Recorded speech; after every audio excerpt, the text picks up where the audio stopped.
so that we can have that unified approach and can also move at a speed that's easier to do within one organization and is operationally tied to our cyber mission force. Okay, thank you. I yield now to my colleague and friend and ranking member, Rokana. Thank you, Mr. Chair, and thank you both for your service. I want to understand whatever can be explained in a non-classified setting in the shooting that happened in Iran of the school. Was AI used at all for that?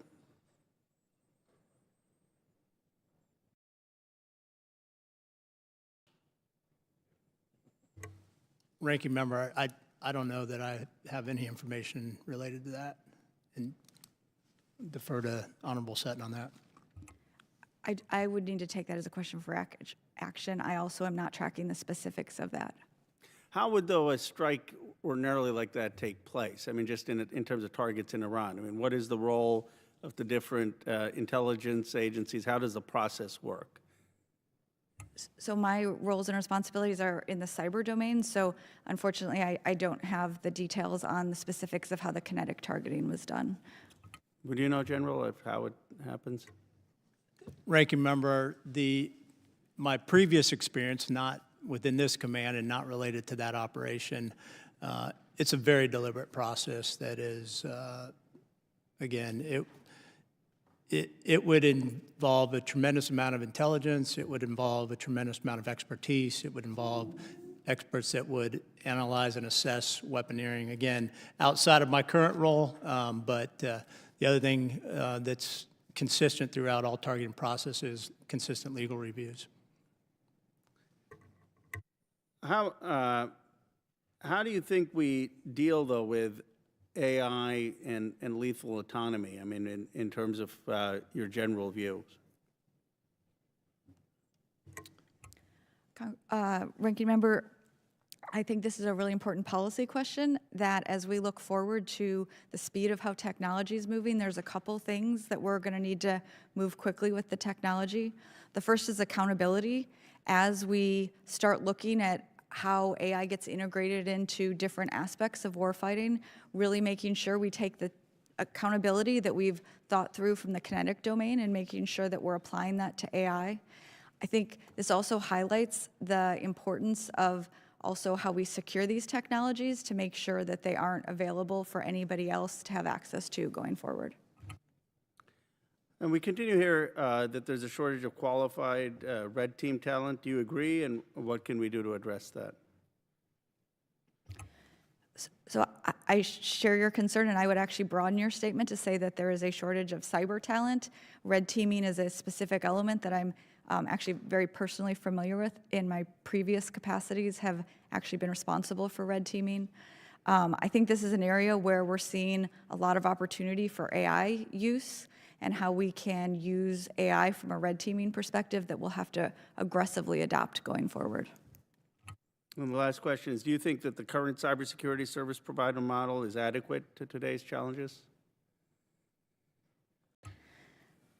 I think that as we go forward, we're going to have to look at how AI is going to change how we do that, and that will likely need to take a look at how we organize, as I mentioned, to most effectively use the resources that we have to be able to get at this problem.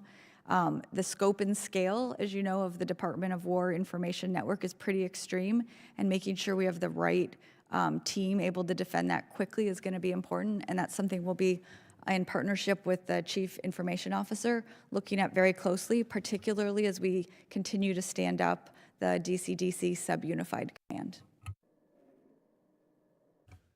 Thank you, Mr. Khanna. Mr.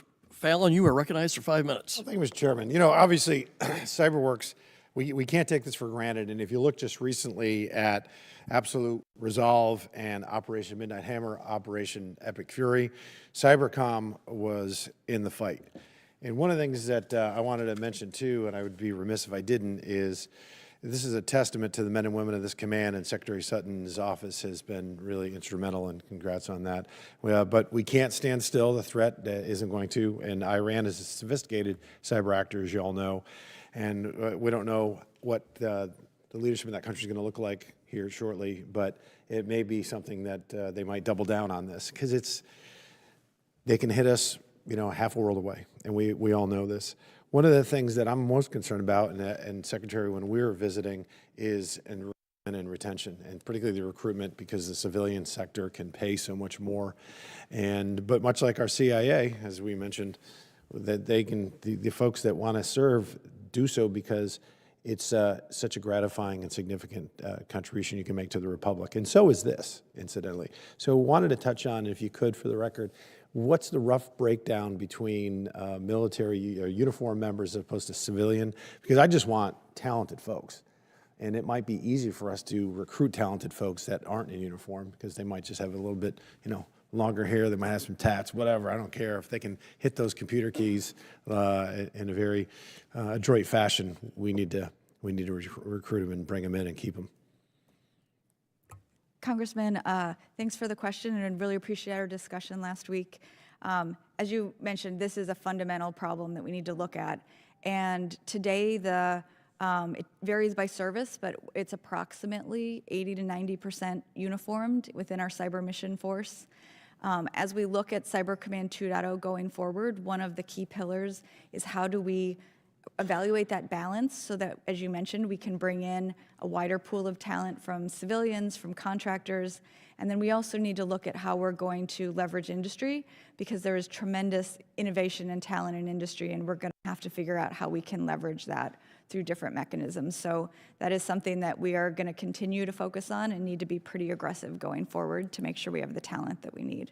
I would just aggressively recruit, and we also need to let these young people know that if you come and you serve for even 4 or 5 years, you don't have to go career and then go out into the civilian workforce. I think it's going to add tremendous value to their resumes. I think the ranking member, in the previous life he led, could attest to that as well. Absolutely. One of the, I think, most compelling things to recruiting and retaining our force is our mission, and the things that we allow our really talented service members and civilians to do.